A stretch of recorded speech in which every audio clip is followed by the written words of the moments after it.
चलिए जी, कैसे हैं आप लोग? क्लास 10th वाले लोग आ जाइए, स्टार्ट किया जाए।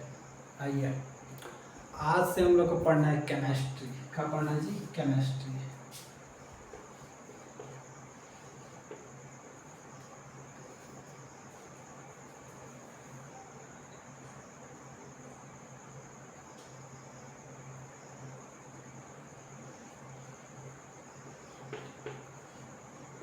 केमिस्ट्री का पढ़ना है, केमिस्ट्री का पढ़ना है जी, केमिस्ट्री पढ़ना है। क्या पढ़ना है हम लोग को? आज से केमिस्ट्री पढ़ना है।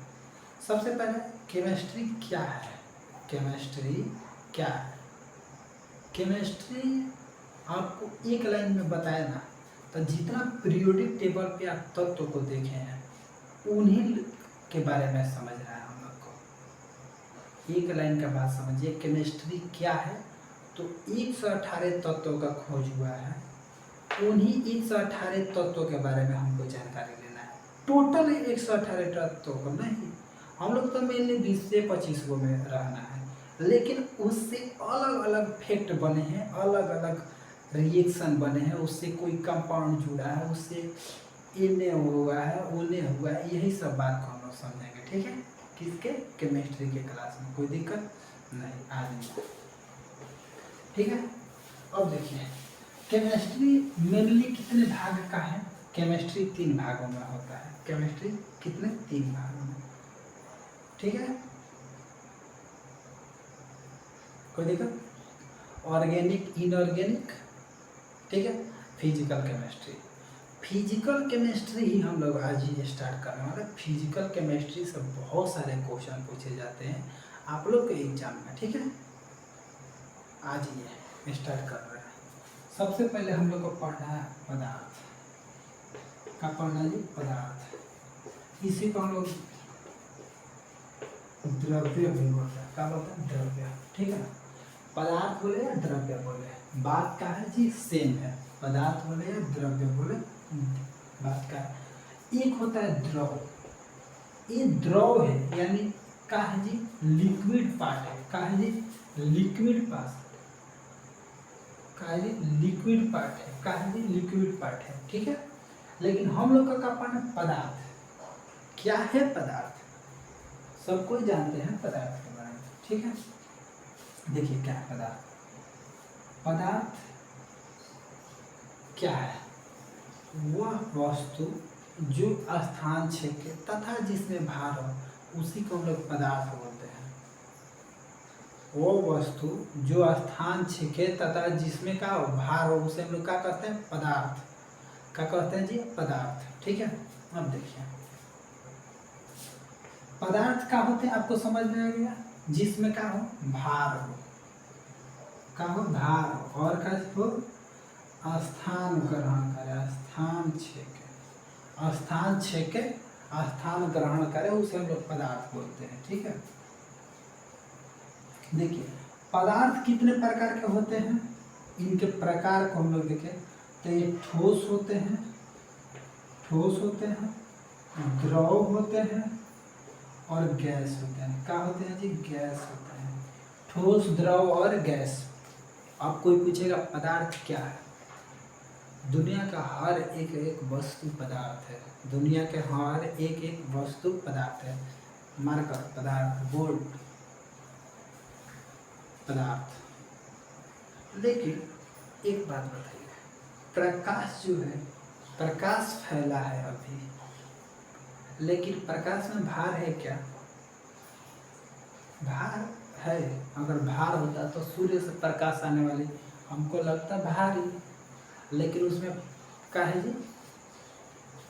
क्या है उसमें? स्थान छेदता है लेकिन भार नहीं होता है। ठीक है, एक बात बताइए, पदार्थ के कितने प्रकार होते हैं? पदार्थ के कितने प्रकार? 3, ठोस, द्रव और गैस। ठीक है, ये मुख्य अवस्था होते हैं। मुख्य अवस्था का मतलब हुआ कि ये होगा। ठीक है, ये संभव है, ये मुख्य अवस्था है। कितने? मुख्य अवस्था है। पदार्थ के मुख्यतः कितने अवस्था? 3, ठोस, द्रव और गैस। ठीक है, पदार्थ के एग्जाम्पल के बात करें तो पेन, लकड़ी, पेपर, सब समझ में आता है, सबका है पदार्थ है, ठीक है। लेकिन पदार्थ के मुख्यतः कितने अवस्था है जी? 3, ठोस, द्रव और गैस। कितने? ठोस, द्रव और गैस। कितने अवस्था? ठोस, द्रव और गैस, ठीक है। देखिए क्या होते हैं ठोस, क्या होते हैं ठोस, क्या होते हैं ठोस। ठोस के बारे में आप समझते हैं। ठोस क्या होता है? वो वस्तु, वैसा वस्तु का है, वैसा वस्तु जो स्थान क्षेत्र है तथा जिसमें भार हो, स्थान क्षेत्र है तथा जिसमें भार हो। इसका आयतन जितना है, आयतन मतलब भार, जो स्थान छेकेगा, इसका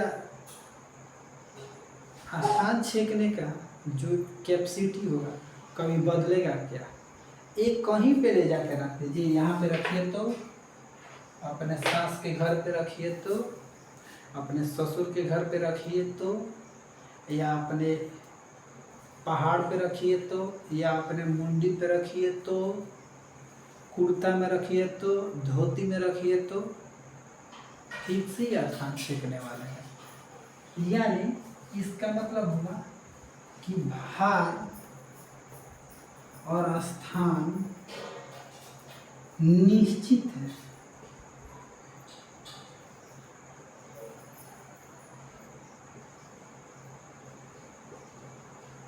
क्या है जी? निश्चित है। इसका भार और स्थान दोनों निश्चित है। और कोई पूछेगा पदार्थ क्या है, तो दुनिया का हर एक वस्तु पदार्थ है जो स्थान छेके तथा जिसमें भार हो। और पदार्थ के 3 अवस्था होते हैं, ठोस, द्रव और गैस। मेरे साथ आप बोलते चलिए, आपको याद हो जाएगा क्लासरूम में, ठीक है। देखिए पदार्थ क्या है जी? पदार्थ का दूसरा नाम है द्रव्य। इंग्लिश में इसको क्या बोलते हैं? मेटल का है। देखिए सबट्रांस बोलते हैं, क्या बोलते हैं? सबट्रांस है। देखिए ये क्या है? पदार्थ। पदार्थ का क्या है? भार और स्थान दोनों निश्चित होता है। किसका? पदार्थ का भार और स्थान का होता है निश्चित होता है। बोलिए, पदार्थ का भार और स्थान का होता है निश्चित होता है। अब जहाँ पे बैठे हैं वहाँ पे चिल्ला चिल्ला के बोलिए, चिल्ला चिल्ला के। पदार्थ, भार और स्थान का होते हैं निश्चित होते हैं। भार और स्थान निश्चित होते हैं। इसके मुख्यतः कितने अवस्था? ठोस, द्रव, गैस। पदार्थ क्या है? पदार्थ क्या है? दुनिया का हर एक वस्तु पदार्थ है, तब उसमें भार और स्थान छेकने की कैपेसिटी हो, उसे हम लोग पदार्थ कहते हैं। ठोस, द्रव और गैस। पदार्थ के मुख्यतः 3 अवस्था। ठोस क्या है? भार और स्थान जिसका निश्चित हो उसके ठोस कहते हैं। भार और स्थान जिस पदार्थ का निश्चित होता है उसे हम लोग ठोस कहते हैं। जिस पदार्थ का भार और स्थान निश्चित होता है उसे हम लोग क्या कहते हैं? ठोस कहते हैं। जिस पदार्थ का भार और स्थान निश्चित होता है उसे हम लोग क्या कहते हैं जी? ठोस कहते हैं। कोई डाउट? अब चलिए अब हम लोग पढ़ते हैं द्रव। द्रव, द्रव को, इसको हम लोग सॉलिड बोलते हैं। इंग्लिश में इसको क्या बोलते हैं? सॉलिड। इसको लिक्विड, इसको हम लोग सॉलिड बोलते हैं। ठोस को क्या बोलते हैं? सॉलिड। का है जी? सॉलिड है। द्रव का है? लिक्विड है। का है जी? द्रव का है? लिक्विड है। द्रव का है? लिक्विड है। एक बात बताइए, क्या? एक बात बताइए, इसका भार निश्चित है। भार निश्चित होता है, निश्चित, देख लीजिएगा जी, निश्चित है, निश्चित है। लेकिन स्थान अनिश्चित है, अनिश्चित है। का है जी? भार अनिश्चित है। देखिए भार इसका निश्चित है। देखिए खुद से समझिए कि ये बोतल में, ये जो बोतल है, इस बोतल में जितना पानी होगा, आप यहाँ पे रखिए तो, अपने ससुर के दालान पे रखिए तो, सास के दालान पे रखिए तो, इसका भार अगर 5 kg का होगा तो ये 5 kg का होगा। लेकिन स्थान इसका परिवर्तन हो जाएगा। क्यों? आप यहाँ से लेकर गए, आपकी सासू माँ इसका ढक्कन खोल के इसको बाल्टी में पलट दी, तो 5 kg का पानी, 5 लीटर का पानी था, अब वो बाल्टी के आकार का हो गया। किसके आकार का हो गया? बाल्टी के आकार का हो गया कि ना समझ? ये पानी 5 लीटर था, 5 लीटर के था, लेकिन आपकी सासू माँ के चलते किस आकार का हो गया? बाल्टी के आकार का हो गया। लेकिन अभी किस आकार का है? बोतल का आकार का है। पानी सेम, पानी दोनों जगह का रहेगा सेम। ऐसा बात थोड़ा ना कि आपके सासू माँ इसमें पानी और मिला देंगे, नहीं, पानी नहीं मिलाना है, पानी कुछ भी छेड़छाड़ा करना है, ठीक है, समझ में आ गया? तो इसका भार का होता है जी निश्चित, स्थान अनिश्चित होता है। देखिए, कोई पूछेगा कि द्रव क्या है? द्रव बोले तो लिक्विड, द्रव बोले तो लिक्विड, ठोस बोले तो सॉलिड, सॉलिड मतलब ठोस, लिक्विड मतलब द्रव, ठीक है। द्रव क्या है? जिसका भार निश्चित और आकार अनिश्चित हो, स्थान अनिश्चित हो, आकार बोलिए या क्या बोलिए, स्थान बोलिए, अनिश्चित हो, ठीक है, समझ में आया? और कोई पूछेगा ठोस क्या है? वैसा पदार्थ जिसका भार और स्थान दोनों निश्चित होता है, उसे हम लोग क्या बोलते हैं? ठोस। ठोस के एग्जाम्पल दीजिए। पेन, पेपर, लकड़ी, सब का है ठोस है। लेकिन लिक्विड क्या है? जितना भी बहने का गुण हो, जिसमें तरल हो, इसको हम लोग तरल भी कहते हैं जी। तरल में देखिए, तरल बात कहना में ना, ठोस सॉरी द्रव और गैस दोनों आ जाते हैं, क्योंकि दोनों बहते हैं, इसमें बहने का गुण पाया जाता है। क्या कहेगा? बहने का गुण, ठीक है। कोई भी जो भी चीज बहेगा वो क्या है? सब द्रव, लिक्विड है, सब का लिक्विड है, द्रव पार्ट है। जैसे ना नदी के पानी लिक्विड है, तेल का है लिक्विड है, का है लिक्विड है। कोई दिक्कत, कोई परेशानी? अब हम लोग को पढ़ना है गैस के बारे में। किसके बारे में? गैस। देखिए तो नीचे दिख रहा है गैस, देखिए अभी बहुत जगह है जी दिखने के लिए। गैस क्या है? ना इसका स्थान निश्चित होता है, ना इसका आयतन निश्चित होता है। गैस का ना स्थान निश्चित, ना आयतन निश्चित, ना स्थान निश्चित, ना स्थान निश्चित, ना इसका आयतन निश्चित होता है। ये दोनों अनिश्चित होते हैं। गैस का आयतन और स्थान दोनों अनिश्चित होते हैं। बोलिए समझ में आया कि नहीं? ठोस, द्रव और गैस, बोलिए।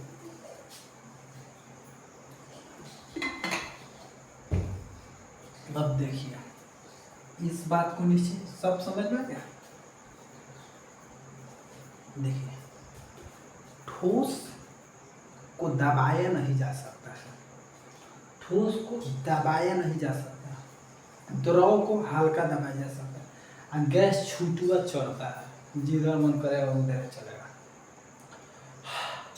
कार्बन डाइऑक्साइड का कोई फिक्स दिशा है कि हम छोड़े हैं, उनको किसी के घर में जाएगा, ऐसा रहता तो हम लोग अपने पटीदार के घर में करके छोड़ देते सब, ठीक है। ऐसा तो बात नहीं। इसका ना स्थान अनिश्चित है और भार भी अनिश्चित है, भार भी इसका ज्ञात नहीं किया जा सकता है, ठीक है, कंप्लीट। अगर ज्ञात करना है तो बताइए ना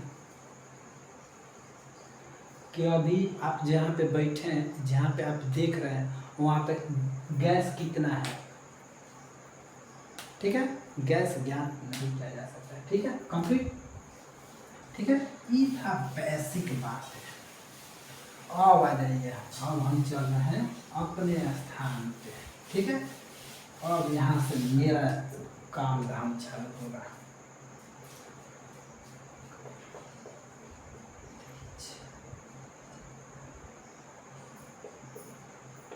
अब बताइए, गति ऊर्जा बताइए जी, किसका? ठोस, ठोस, अब तो सही लिखाना, ठोस, द्रव और गैस में। गैस में, ठोस, द्रव और गैस में सबसे ज्यादा गति कौन करेगा? गति,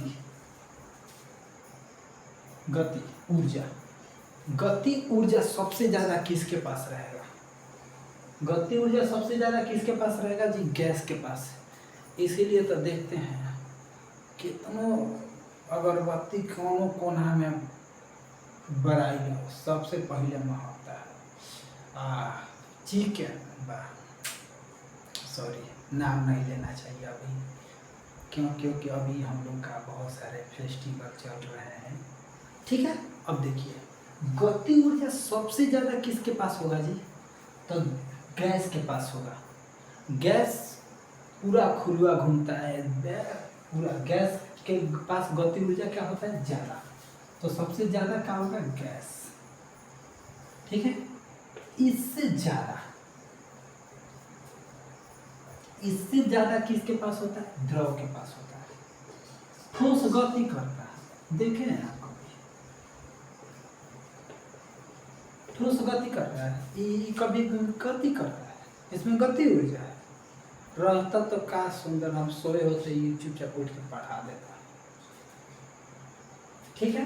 ऐसा तो बात है नहीं। तो सबसे ज्यादा गैस के पास, गति ऊर्जा सबसे ज्यादा गैस के पास। अब देखिए, घनत्व,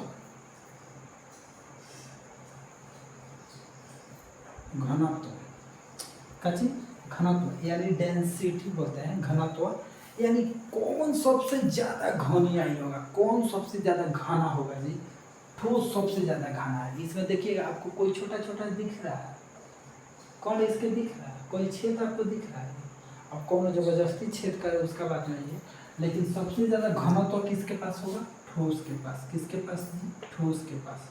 कोई दिक्कत? उसके पास से द्रव के पास।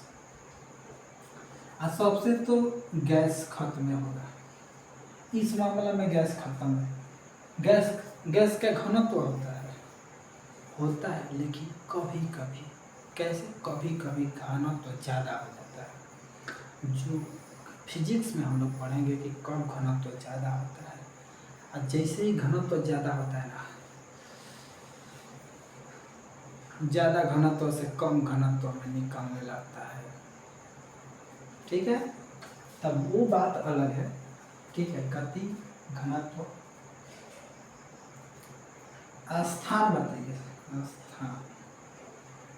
स्थान सबसे ज्यादा किसके पास होगा? सबसे ज्यादा स्थान तक रखा कौन होगा? बिल्कुल यही रखे होंगे, गैस बाबू। ये कौन है? गैस जी, गैस के पास सबसे ज्यादा स्थान होंगे जी। लेकिन उसके बाद कौन होंगे? द्रव होंगे। और उसके बाद क्या होगा? ठोस होगा। ठोस के पास सबसे ज्यादा होगा? नहीं, ठोस के पास तो सबसे कम होगा। ठोस के पास स्थान फिक्स है, ये स्थान सबसे ज्यादा गैस छेदता है, सबसे ज्यादा स्थान छेदना, फिर द्रव छेदता है। ठोस एकदम सटे सटे कम होते हैं, ठीक है। बल के किसके पास?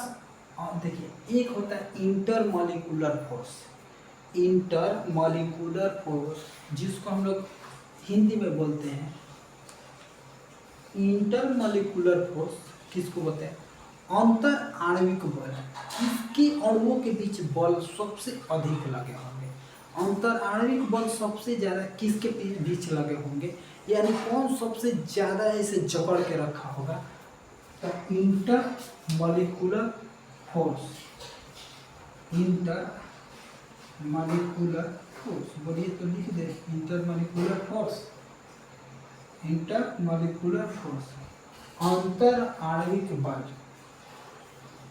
क्या लिखे जी? अंतर आणविक बल सबसे ज्यादा किसके पास होगा? ठोस के पास होगा। कौन बड़ी बात है? ठोस, फिर द्रव और गैस तो पूछना ही ना है। इस मामले में गैस सबसे खत्म हो गया, ठीक है। आप बताइए, कंप्लीट बोलिए। ठोस, द्रव, गैस, गति ऊर्जा। अच्छा, विसरण एक होता है, विसरण, विसरण नीचे वाला दिख रहा है, अभी बहुत ज़्यादा है। देखिए, विसरण क्या होता है, कौन ऐसा इसमें से है जिसमें कोई सामान मिलाए तो मिल जाएगा। विसरण, बस इतना ही समझे। विसरण का मतलब किसके साथ ऐसा गुण होता है जो किसी के साथ जल्दी से मिल जाए। गैस है, गैस में कुछ मिला दीजिए मिल जाएगा, द्रव में भी कुछ मिला दीजिए मिल जाएगा, लेकिन ठोस में इसमें कुछ मिलेगा, मिलेगा। ठीक है, तो विसरण किस में सबसे ज्यादा होगा जी, तो सबसे ज्यादा होगा गैस में, गैस से ज्यादा होगा द्रव, गैस के बाद होगा द्रव, और सबसे कम होगा ठोस। ठोस, बोलिए समझ में आएगा, बोलिए। देखिए, इस बात को हम फिर से एक बार बता रहे हैं। का ई है सम, पदार्थ के गुण। सबसे ज्यादा गति कौन करेगा, गैस, उसके बाद से द्रव, सबसे कम गति करता है ठोस। घनत्व किसके बीच घनत्व सबसे अधिक होंगे, तो ठोस के बीच, उसके बाद से द्रव आते हैं। सबसे कम घनीय होगा कौन, गैस। स्थान सबसे ज्यादा कौन छेकेगा जी, गैस, उसके बाद से द्रव, और सबसे कम ठोस। ठीक, इंटरमॉलिक्यूलर फोर्स, यानी बोले तो अंतर आणविक बल। इंटरमॉलिक्यूलर फोर्स बोले तो अंतर आणविक बल। देखिए, मेरे साथ बोलते रहिए, मेरे को ये आदत नहीं है भकर भकर करना, मेरे को बस जो आता है वही, मेरे को वैसे आदत नहीं है आए लगे यूँ करना है। ठीक है, इंटरमॉलिक्यूलर फोर्स। ठीक है, इंटरमॉलिक्यूलर फोर्स सबसे ज्यादा किसका होगा, ठोस का, द्रव का, फिर गैस का। किसका, गैस का। कंप्लीट। विसरण क्या होता है, किसके पास मिलने जुलने का गुण होगा, तो गैस के पास, फिर द्रव के पास, फिर ठोस के पास। बोलिए, कंप्लीट हुआ कि नहीं हुआ, बोलिए कंप्लीट। देखिए, गति ऊर्जा किसके पास ज्यादा होगा जी, सबसे ज्यादा गति कौन करेगा, गैस, फिर द्रव, फिर ठोस। कंप्लीट हुआ। घनत्व यानी सबसे ज्यादा घना कौन होगा, ठोस, फिर द्रव, फिर गैस। स्थान सबसे ज्यादा किसके बीच होगा, गैस, द्रव, ठोस। इंटरमॉलिक्यूलर फोर्स, एक बार बोलिए तो इंटरमॉलिक्यूलर फोर्स का है जी, इंटरमॉलिक्यूलर फोर्स। इंटरमॉलिक्यूलर फोर्स किसके पास ज्यादा होगा, ठोस के पास, फिर द्रव के पास, फिर गैस के पास। विसरण क्या होता है, मिलने जुलने का गुण। किसमें फेटा फेटी का काम जल्दी से हो जाएगा, गैस में, फिर आ जाएगा द्रव में, फिर आ जाएगा ठोस में। कोई दिक्कत, बोले इतना बात आप समझे कि नहीं समझे, बताइए ना, समझ ही रहे हैं तो। पदार्थ किसे कहते हैं, दुनिया का हर एक वस्तु पदार्थ है, कोई डाउट। पदार्थ के मुख्यतः तीन अवस्था होते हैं, बताइए कौन कौन, कोई डाउट, कोई परेशानी। अब चलिए आगे बढ़ा जाए, बोलिए आगे बढ़ा जाए, चलिए।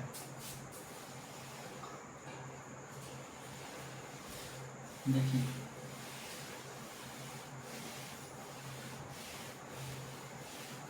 अब हम लोग को पढ़ना है प्लाज्मा अवस्था।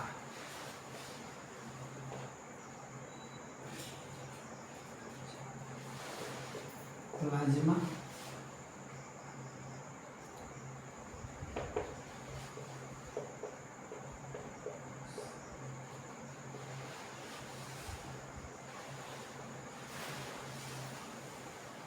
बोस-आइंस्टाइन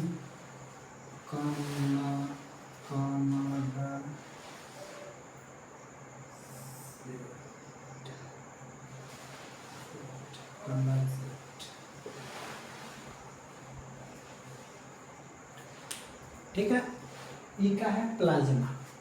पदार्थ के मुख्य अवस्था होने के बाद भी दो और अवस्था होते हैं, प्लाज्मा और बोस-आइंस्टाइन कंडेंसेट। बोस-आइंस्टाइन कंडेंसेट इसको खोज किया गया है सत्येंद्र नाथ बोस के द्वारा। ठीक है, देखिए खोज किसने किया? सत्येंद्र नाथ बोस, भारतीय वैज्ञानिक थे। कौन थे? भारतीय वैज्ञानिक थे। कौन थे? सत्येंद्र नाथ बोस। कौन थे? सत्येंद्र नाथ बोस। ये अपने नाम पे ही ये खोज करके रख दिए, लेकिन इसमें एक आइंस्टाइन आ गया, बोस आइंस्टाइन कंडेंसेट। अब इस अवस्था पे केवल अभी खोज चला, इसके बारे में कोई अभी जानकारी नहीं मिली है, जिसके कारण हम अभी नहीं पढ़ेंगे। कोई डाउट? अब चलिए, अब हम लोग को पढ़ने का है प्लाज्मा। प्लाज्मा प्लाज्मा का है जी, ये पदार्थ की चौथी अवस्था है। ये पदार्थ की कौन-सी अवस्था है? प्लाज्मा। प्लाज्मा ये पदार्थ की कैसी पदार्थ की कौन-सी अवस्था है? चौथी अवस्था है। कैसी अवस्था है? चौथी अवस्था है। कोई पूछेगा प्लाज्मा का, क्वेश्चन बहुत सारे आते हैं। क्या मेरे ये बार बार कहने में मेरे को भी खुद शर्म आता है कि ये क्वेश्चन आता है। आप खुद से सोचिए कि कोई खड़ा हो कि क्यों आपको हेल्प करेगा, या तो उसके प्रति आपको लालचा हो, या आपके प्रति मेरे को लालच है, या मेरे प्रति आपको लालच है। लालच है तभी तो ये बार बार कहने वाला बात आज से बंद। आपको पढ़ना है तो पढ़िए, अन्यथा हाथ जोड़ के घूमते रहिए। ये समय है, कटेगा। ठीक है, ठीक है। प्लाज्मा पदार्थ की कैसी अवस्था है जी? चौथी अवस्था है। कैसी अवस्था है? चौथी अवस्था है। कोई डाउट नहीं। ये आयनीकृत अवस्था है।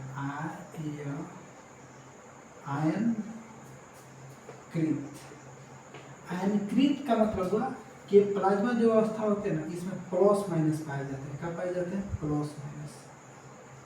प्लस माइनस किस में? प्लाज्मा अवस्था में। प्लाज्मा अवस्था पदार्थ के सबसे ठंडा अवस्था आता है। प्लाज्मा सबसे गर्म अवस्था होता है। ये पदार्थ का ये सबसे गर्म अवस्था कौन होते? प्लाज्मा। ये प्लाज्मा पदार्थ की चौथी अवस्था होती है। ये आयनीकृत अवस्था होती है, और ये सबसे गर्म अवस्था होता है। गर्म अवस्था। गर्म अवस्था पदार्थ के सबसे गर्म अवस्था कौन है? प्लाज्मा। इसी अवस्था के कारण सूर्य में की प्रकाश देखी जाती है। सूर्य का प्रकाश। ठीक है, सूर्य का प्रकाश किस के कारण देखा जाता है? प्लाज्मा अवस्था के कारण। ये प्लाज्मा आयनीकृत अवस्था है। प्लाज्मा कैसी अवस्था है जी? आयनीकृत अवस्था है। प्लाज्मा पदार्थ की कैसी अवस्था है? चौथी अवस्था है। प्लाज्मा पदार्थ की चौथी अवस्था है। ये कैसी अवस्था? आयनीकृत अवस्था है। ये सूर्य का प्रकाश जो देखा जाता है किसके कारण? प्लाज्मा के कारण। ठीक है, एक बात बताइए, सूर्य में क्या पाया जाता है? हाइड्रोजन और हीलियम। हाइड्रोजन और हीलियम। ठीक है, हाइड्रोजन जो होता है ईंधन के रूप में, हाइड्रोजन जो होता है ईंधन के रूप में, और हीलियम जो होता है उत्पाद के रूप में। उत्पाद। ठीक है, इसका ये रिएक्टेंट है, हीलियम इसका प्रोडक्ट है। रिएक्टेंट और प्रोडक्ट। कोई दिक्कत? प्लाज्मा पदार्थ की कौन सी अवस्था है? चौथी अवस्था है। प्लाज्मा पदार्थ की चौथी अवस्था है। सूर्य और तारों की उस ऊर्जा किसके कारण? प्लाज्मा अवस्था के कारण। ये आयनीकृत अवस्था होता है। कितना आयनीकृत अवस्था होता है?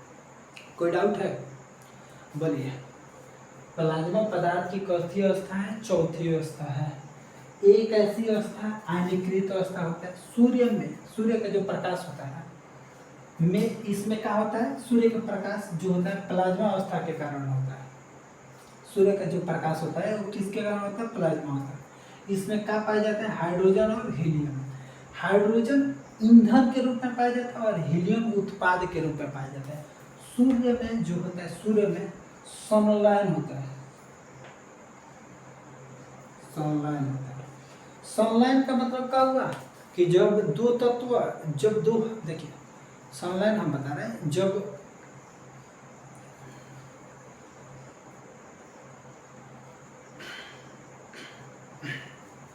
देखिए जब दो तत्व का, जब दो तत्व क्या, जब दो तत्व आपस में मिलते हैं, क्या करते हैं? आपस में मिलते हैं।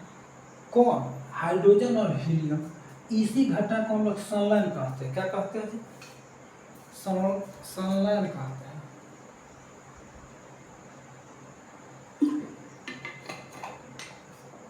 क्या कहते हैं जी? संलयन कहते हैं। कोई डाउट?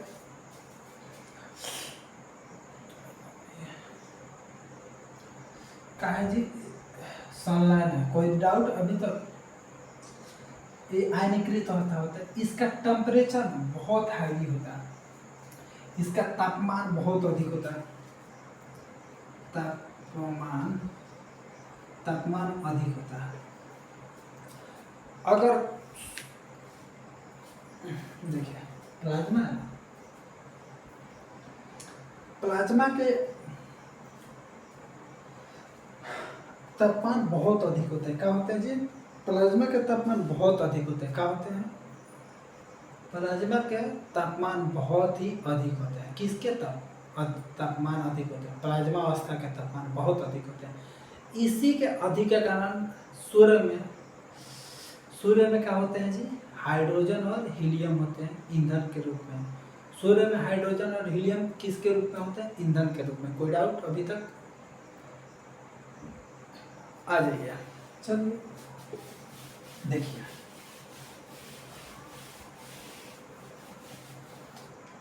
हमने पढ़ा है पदार्थ। हमने क्या पढ़ा है? पदार्थ। पदार्थ के किसमें अवस्था होते हैं? ठोस,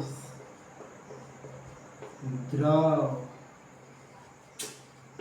चलिए जी, हम सोचे रिवीजन कराते पर लाइट साथ नहीं दिया, जिसके लिए सॉरी जी, लाइट कट गया।